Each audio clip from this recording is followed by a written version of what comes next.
别回头。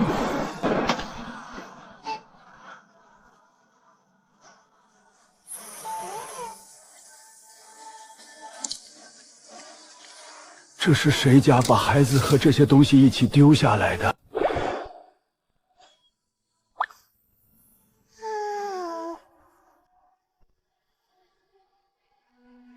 掌门师尊，您又一夜没睡。睡了1个时辰。山下丹坊来人催账，这个月再不结清灵草钱，咱们就会被剔除供药名单。库里只剩17块下品灵石，全宗37人度日艰难。我炼的丹药接连炸炉，现在连轻微筑基丹的辅料都凑不齐。我今日下山一趟。您不会要卖掉本命佩剑吧？御风谷还没到这一步，我只是下山碰碰机缘。师尊，那您路上小心。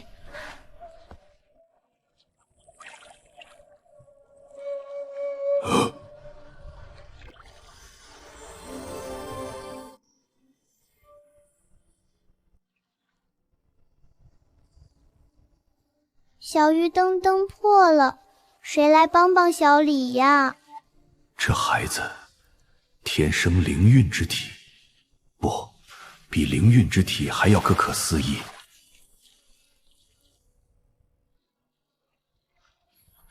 爷爷好。小姑娘，你怎么独自待在这里？你的家人呢？爷爷去很远的地方采药草，说能治好我的病，让我在这里等他。我数了15个日出日落，馒头吃完了，水也喝光了，他还是没回来。你叫小李？爷爷在河边捡到我，说我像小鱼，取名小李。这盏灯是他临走做的，说鲤鱼跳龙门，能保佑我平安等他回来。15日未归，只怕是凶多吉少。这可怜孩子，小李，跟我回山上好不好？山上有热饭软床，我帮你修好鲤鱼灯。想等爷爷，我们就一起等。爷爷说不能跟陌生人走。我们交换名字就是朋友，不算陌生人。我叫雾影，是玉仙谷掌门。山上有4位师兄师姐，还有小鱼塘。你要是不喜欢，我随时送你回来。好，我去山上看看，有小鱼我就多待一阵。爷爷身上有太阳的味道。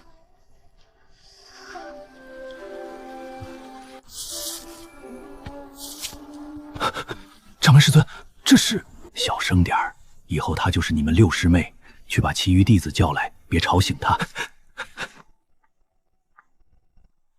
大兄，二师姐，谢青薇，掌门捡回来一个小娃娃。让我看看，让我看看。哇，好可爱的小娃娃。他爹娘在哪儿？先把东边暖阁收拾出来，被褥晒软，厨房煮稠红枣灵米粥。孩子饿了许久。我去煮粥。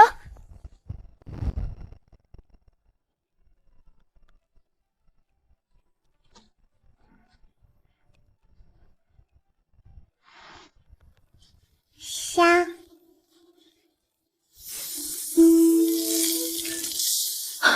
师尊，我的修为好像有所突破。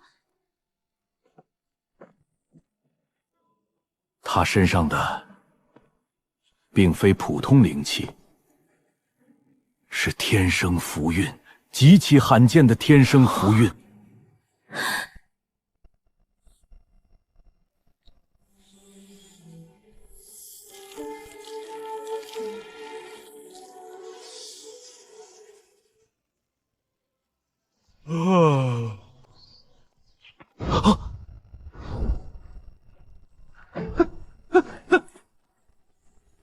灵泉活了！老天爷啊，药全部活过来了！外面为什么这么吵呀？那边好亮，像星星。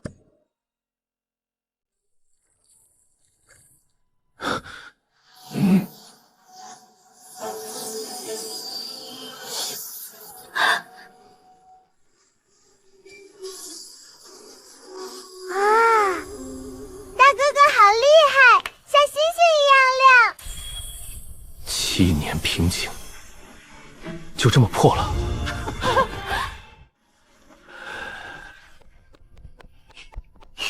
狮子，我昨天梦到好多鱼在天上飞。它是咱们御风谷的福星。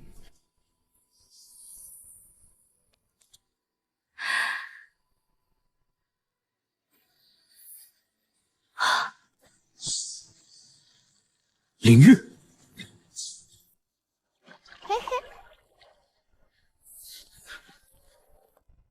灵泉、药田，我的剑台，这块灵域全部是他来之后出现，绝非巧合。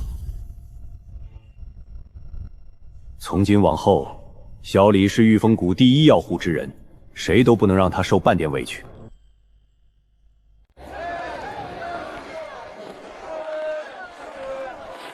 小丫头多吃点儿。谢。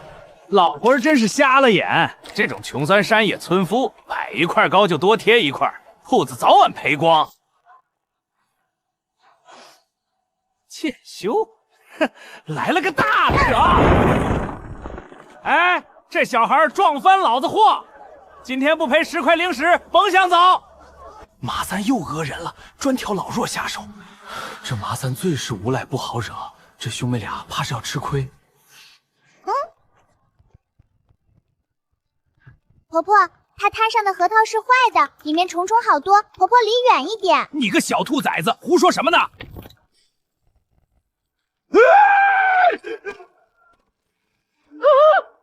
坏虫虫，快走，走开！这孩子是有仙人保佑吧？师尊说，不偷不抢不骗人，老天爷会帮着乖孩子的。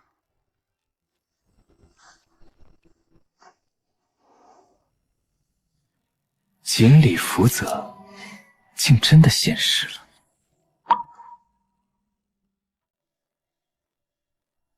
一包给谢哥哥，一包给师祖，剩下的都是我的。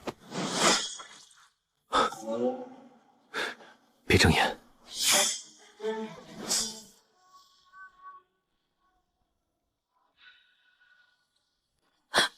我这卷师尊，你守好他，半步不离。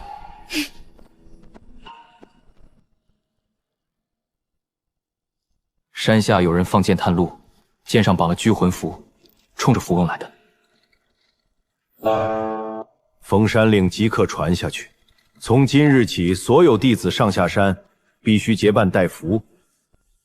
100年没见血符宗的东西了，他们盯上小离了。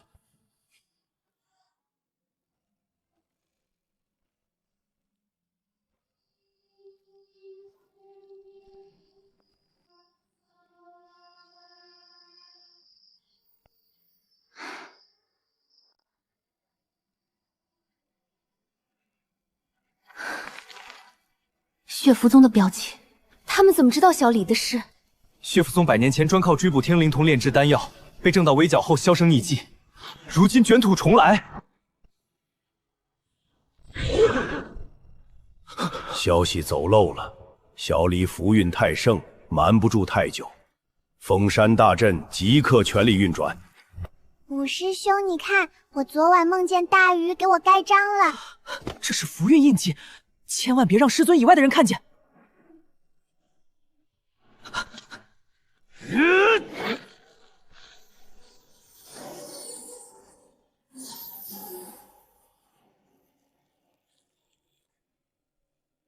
100年前没护住的人，这一回一个都不能丢。小锦鲤，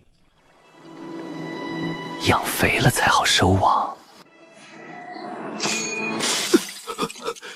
不可能，他怎么能察觉溯源镜？坏叔叔，你再偷看，核桃虫虫就爬你被窝里去啦！这群狗东西比苍蝇还烦！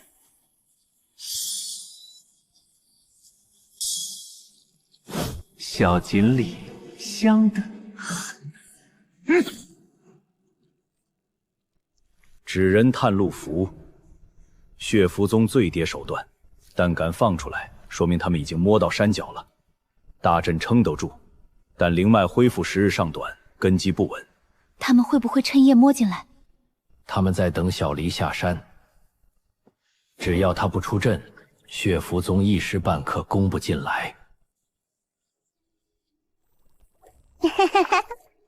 嗯，天上的云怎么像坏叔叔的脸？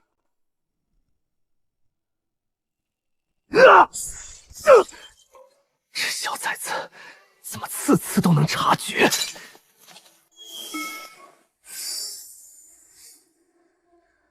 这起因，血宗想封住他的符韵。传令下去，从今任何人不得单独出暖阁100步之内。血符宗要动真则了。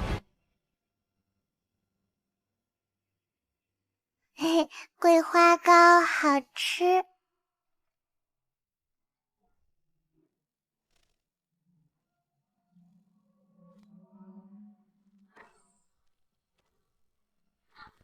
来人啊！有东西闯进来了！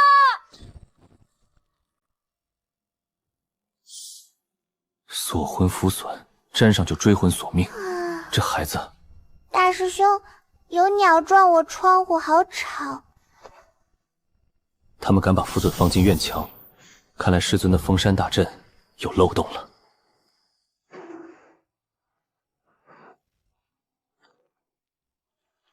有人偷偷埋进来的，而且埋了不止1天了。纸人埋阵，引符韵外泄。灵泉这3天水量暴涨，不是好事，是血符宗用邪术在抽我们的灵脉。他们在借小李的符韵养阵，等阵养够了，就是破山之时。泉底有东西，缠住灵脉了。血符宗的抽灵蛊附在泉眼石壁上，吸走灵力的同时把邪气灌去，不除掉蛊虫，灵泉3-5天就废了。小鱼，小丽别碰，水里有脏东西。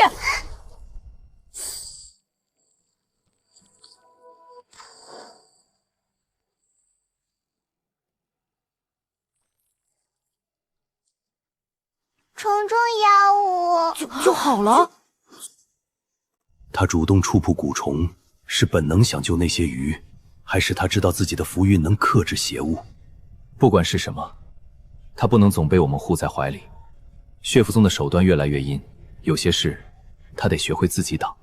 师尊、师兄、师姐，以后坏东西来，小丽也可以帮忙赶走，不怕的。小丽有金光。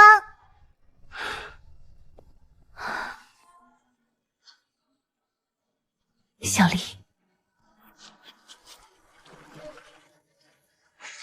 7日后子时，血祭引符，破山取里。莫尘，100年前那个杀过37名灵童的血符宗大长老，他还活着。7日够了，该备的东西全部备齐。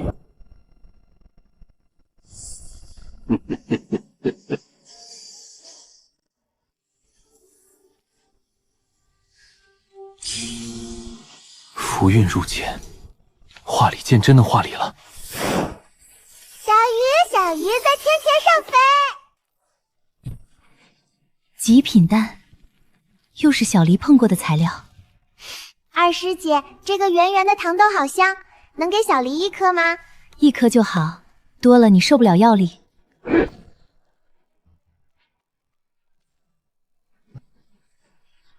六师妹，你这本事比灵脉还好使，一下就坚固了。六师妹，野花加固阵法有效。300多年了，宗门灵脉第一次主动向外溢散符则，这孩子是老天还给御风谷的。又是你7日，你跑不掉的。你才跑不掉，我师尊、师兄、师姐都会保护我的。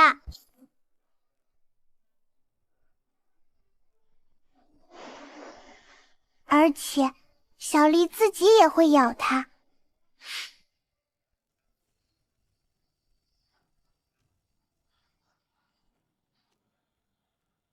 来了，第一波。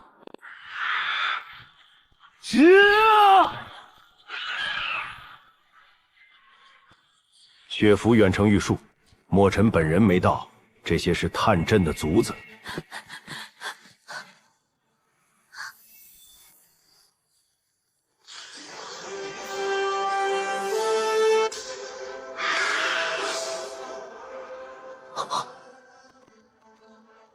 他主动出手了，没有谁教他。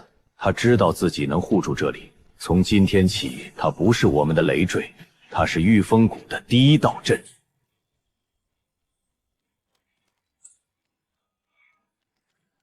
5日后，我亲临去里里，宗内留1人告密者，可免死。内奸。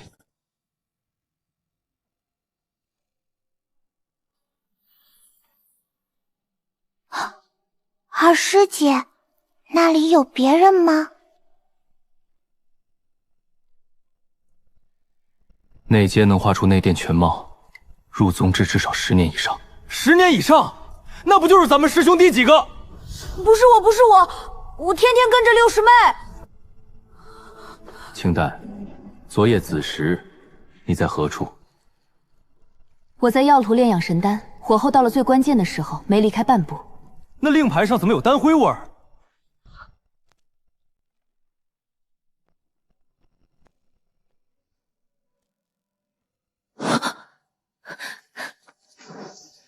掌门师兄，昨夜有人趁我空丹火时，用纸鹤潜入药屋，丹灰气味不是我的，是纸鹤自燃后的残余。有人在栽赃。谁在栽赃？查到底。先从昨晚所有进出过药铺100步之内的人查起。昨晚，三师兄去药炉后院搬过石灰泥。我是修墙去的，我还留了半袋石灰在那儿呢。五师兄，昨晚我看那个高高的黑影从药炉后门出来，往灵泉那边走了。那个人走路跛脚。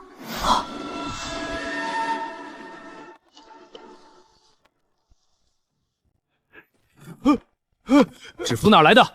你给谁传过话？三爷，不是我，是有人逼我。那人说，若我不放符，就杀了我山下的孙女。我只放了符，其余什么都没干。从这儿走的。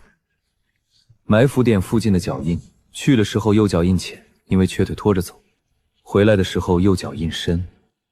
周伯，你回来的时候腿不瘸了？装瘸是那人让我装的，他说只要装跛脚3年，每月给我孙女寄银钱。我不知道他是谁，他每次来都裹在黑影里，声音很年轻。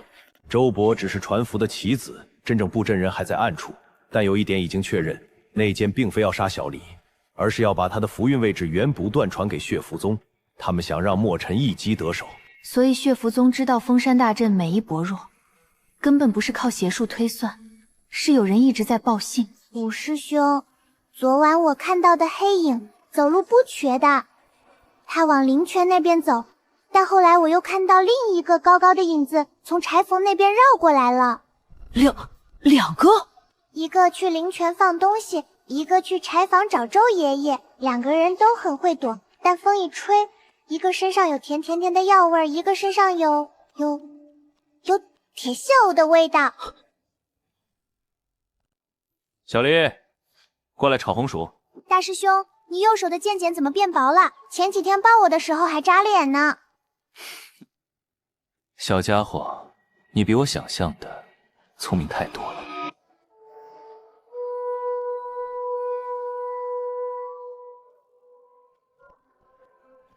有人扮成亮子去暖阁外喊小丽，什么时候？戌时2刻至3刻之间。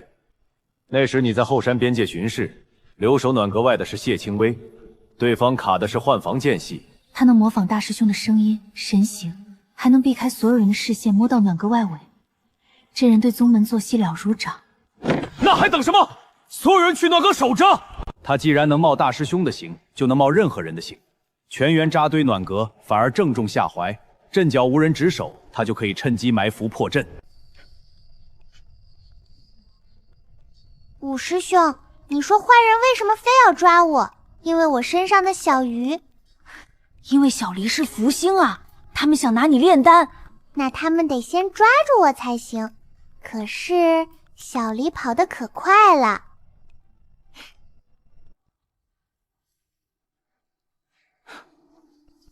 师姐，她要去哪儿？你在这儿？那刚才那个……我看到的你也往灵泉走了，他在同时扮我们2个人，把我们引离阵脚。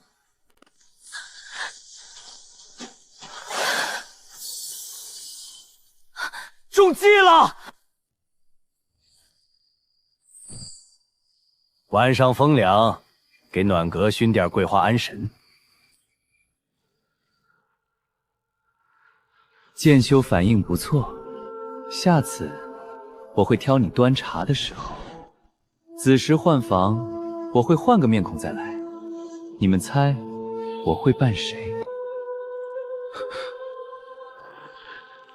你猜我有没有碰过他？大师兄，你怎么了？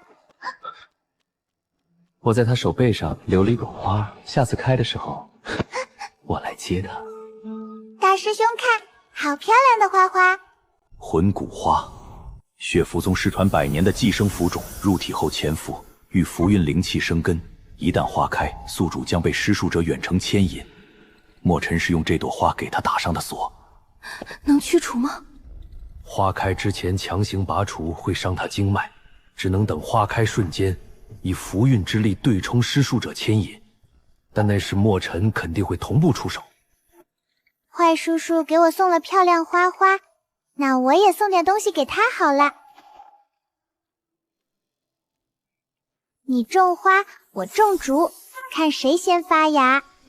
是主阵，之前那些纸人全是辅阵，主阵藏在泉底。墨尘从一开始就在抽灵泉养他那个破阵。朕连着墨尘尘本命，抽走的灵气全部灌给他了。他在借小黎的符文加速恢复修为。坏叔，你吸呀！啊，你吸走的灵气都从我种的竹子里重新长回来了。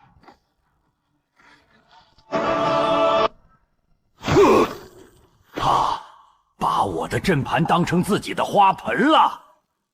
灵泉底的主阵被小黎反借灵力滋养了我们的灵脉，他用墨尘的阵盘给御风谷灌灵气。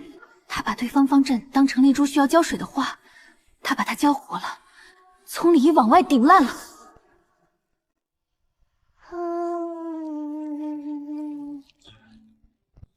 你到底是什么东西？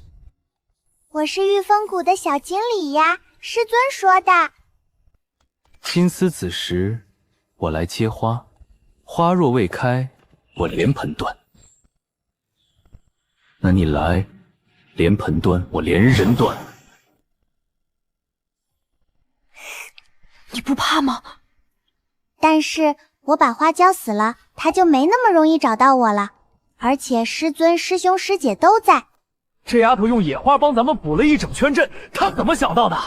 他没想，他只是觉得土里有东西不好，种点好的把顶出去。他对付墨尘跟对付麻三是一个思路，坏的扒掉，种好的。花还没开，也罢，我连你一起带回去养。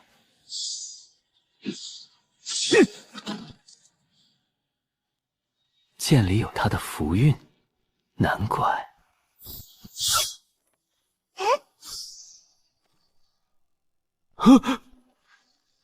你踩到我的竹笋了，赔！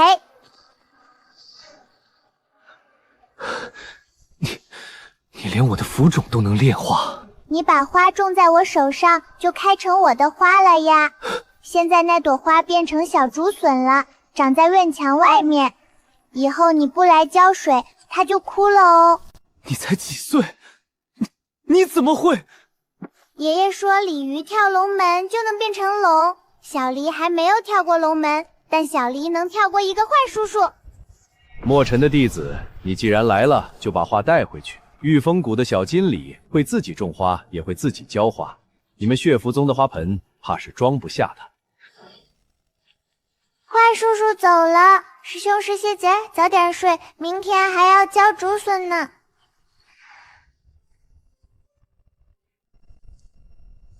小崽子把话种回来了。他把我的魂骨花炼化反种在我身上，那座山的灵脉有了他的根，灵纹扩了3倍不止。金里血脉，它不是符韵，是它本身就是釉里化形。血府追了300年的伪金鳞锦鲤，原来躲在这座废山里。看来他灵智早开。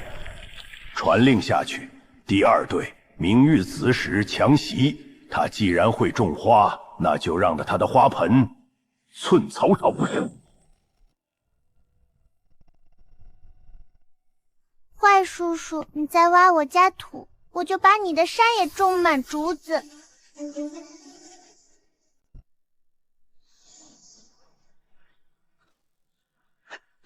六师妹这几根竹子顶我3个月的火。你的灵印变身了。它自己长的。昨晚做我梦见自己变成一条小金鱼，在水里游呀游，后面跟着好多小鱼，数都数不明。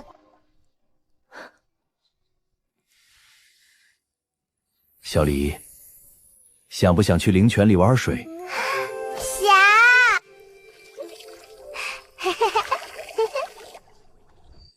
他不是人修，他生灵化形，至少血脉里流着的是您里一族最纯正的金鳞血。那他……先别想那么远，眼下要防的是墨尘，应该已经知道了。墨尘老祖说了，小的们先拆篱笆，再刨竹子。定定！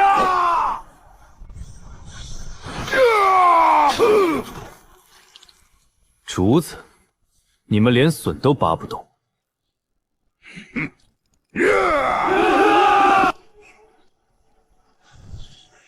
回风！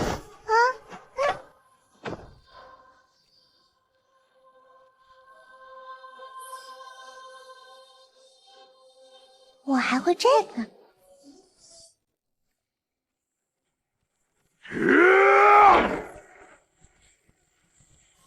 这水有鬼，能吞我的血煞！请剑，别出水，水里有你的符韵养着，他们在岸边打不进来。三师兄，竹子越砍越粗，他们快砍不动了。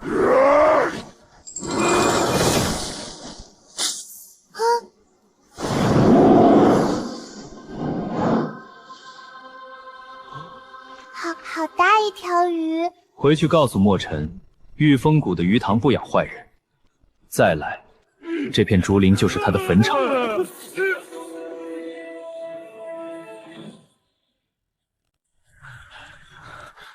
龙鸾同源，渊底有门，血尽泉窟，开门见。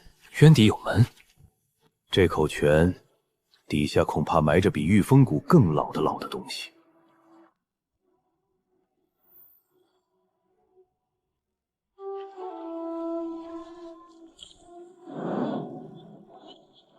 这下面有路。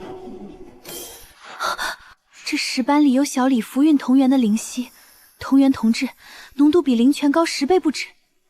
这底下也有几米血脉的气息。离震渊，福泽千年，临落处，宗门不灭。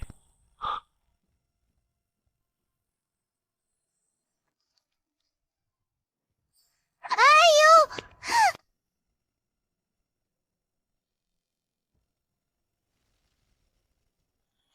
这回是倾巢出动，光阵法就比上次大了10倍不止。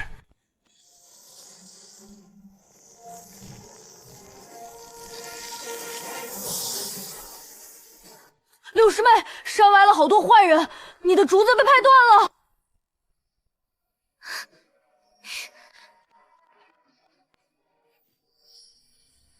长，快长！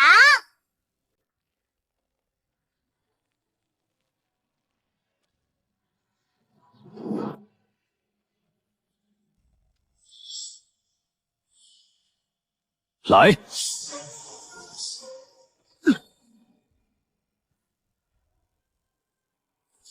我拼了3天3夜练的符印针，所有人靠主旺达！小云辽，你撑不了太久，你那些竹子根在你的肉里长着，再下去，你的血会抽干。那我不种了，我把手拿开，竹子自己也会长的，它们已经学会自己长大了。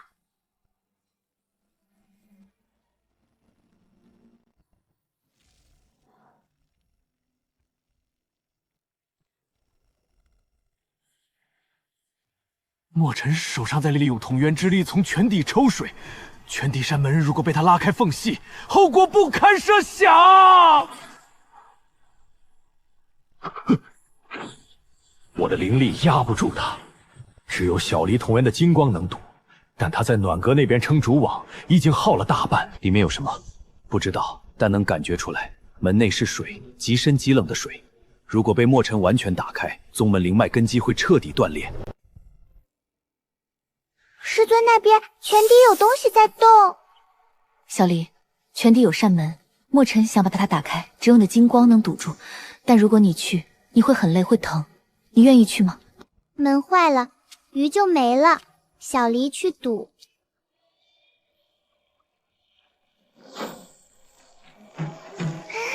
血符宗墨尘300年前欠的37条灵童命债，今日该还了。灵鱼阁。他们是追猎残骸灵兽邪修的赏金宗门，怎么会来这里？追着碎片的气息7天，终于找到了。小家伙，你手上的灵印是金灵本灵，你知不知道你有多值钱？值钱？能买多少汤糕？今天这单灵鱼阁白送。墨尘老东西，你敢动幼离1根头发，我拆了你那把老骨头！灵鱼阁。多管闲事，小锦鲤，你跑得了山，跑不了渊。你那片金灵迟早是我手里最后一片，下次我来的时候不会只带弟子。我叫殷若水，以后墨尘再来，你可以吹这个，吹一下，灵鱼阁所有人都会听见，不管多远都会来。谢谢若水姐姐，你比坏叔叔好看1万倍。灵鱼阁外巡视疏水，灵泉底内扇渊门，请掌门借一步详谈。金灵7片对应7处上古灵泉封印，青云山这一处是第3封印。墨尘手里那片是暗灵逆灵之影，他用邪术仿造的同源锁，能远清干扰封印开启。他想要的是7灵全部落入他手，打开渊底真正的龙门。但还有一件事，剩下的6处封印中有2处近期也出现了异动，一处在南疆黑水潭，一处在北境寒渊。有人在墨尘动手之前就已经开始动了。墨尘不是唯一冲着金灵来的人。水里有2条鱼，一条往南，一条往北。他们不一起玩吗？还有人在走棋，而且比墨尘走得早。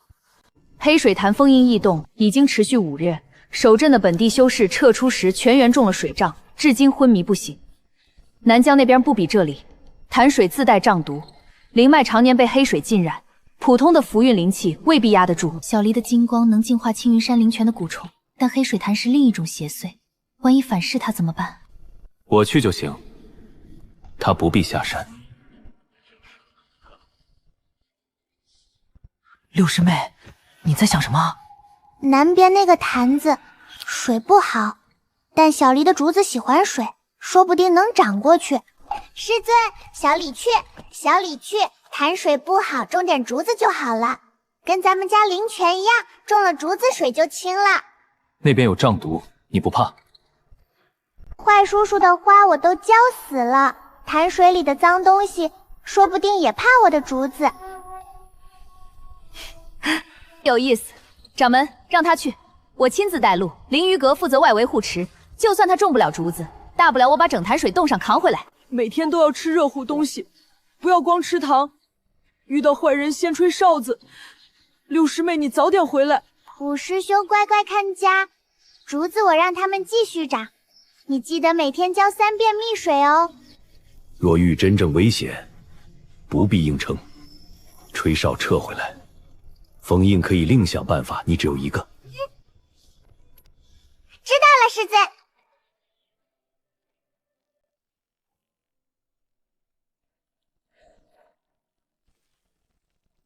瘴毒浓度比我预想的高3倍，符运灵气入水会被稀释的很厉害。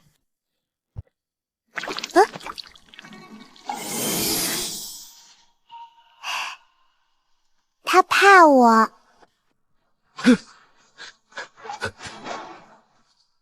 哥。恩人，我到处打听才找到这里。封印碎裂时，这个从坛心喷出来，我差点被卷进去。是当年恩人那盒药膏里残留的金光救了我一命。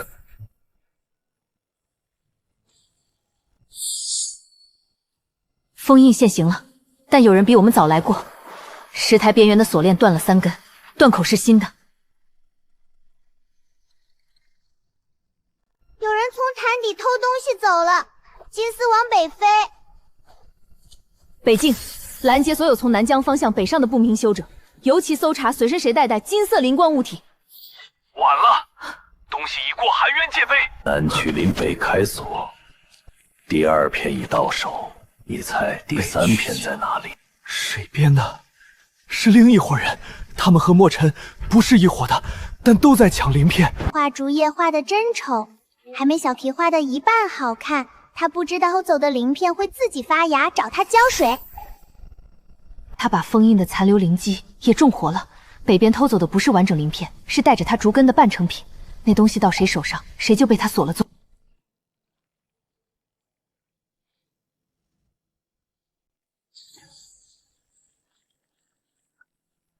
潭水暴动那晚，我亲眼看到一道黑影从水底翻上来，手里攥着发金光的碎片，然后水面就黑了。那黑影上潭后往北跑，像采了风一样。你种进的碎片里的竹现在成追踪标记了，只要对方没把鳞片彻底炼化，竹根就会一直向它延伸。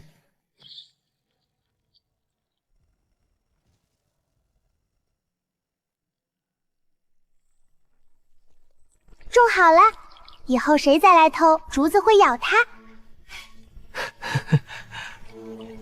第2灵归位，竹锁南门，北线已起，若北锁未断，南门不开。果然，7片灵力相互联动，南门封印修复，北境那边的封印会同步被激活。偷走灵力的人已经在不知不觉中替我们打开了一半北锁。灵鱼阁北境分部已经派人在追了，但偷灵之人身份未明，行事风格和墨尘截不符。墨尘是明抢，这个是暗道，连一片灵链都偷得滴水无漏，恐怕不是普通散修。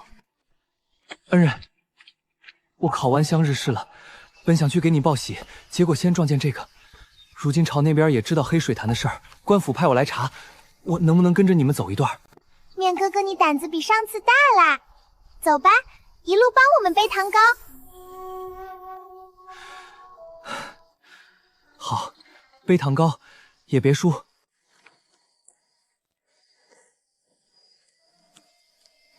北境分部消息刚送到，偷灵者露了脸，灰白朝袍，身边跟着一名侍女。3天前在含冤界碑处短暂露面，他衣服上有灵鱼阁旧印，这人可能跟灵鱼阁有救。第3封印，东境沧浪滩，封印处于半暴露状态，目前无势力驻守。去东境，北临到手，南临已封。第3片必须在墨尘反应过来之前拿到。主上，玉峰谷那根竹根须真的不会泄露方位？他种进鳞片的东西不是活物，是灵力。灵力冻不死，只能休眠，所以不能去那100里之内给他感应的机会。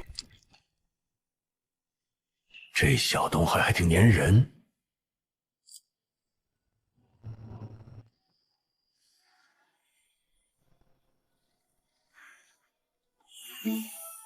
你冷呀？那等春天再长吧。主上，竹根须自己缩回去了。他感应到了，然后主动关闭了追踪。他不想跟了，还是他等着我自己送上门？等你来，小驴再给你种一颗，种在耳朵后面，你就甩不掉啦。他去东境了，而且折返了。因循使，他们在含冤冰壁上采到残留灵力样本，是金灵同源，但那片灵是假的，是有人用冰成的仿品。真正的第2片金灵不在北域。恩人，干粮备好了。面哥哥，你怀里那个金闪闪的东西，能不能给我看一眼呀？第2片片灵一直在他身上，那个人在南昂露面之后根本没走，他一直在附近看着。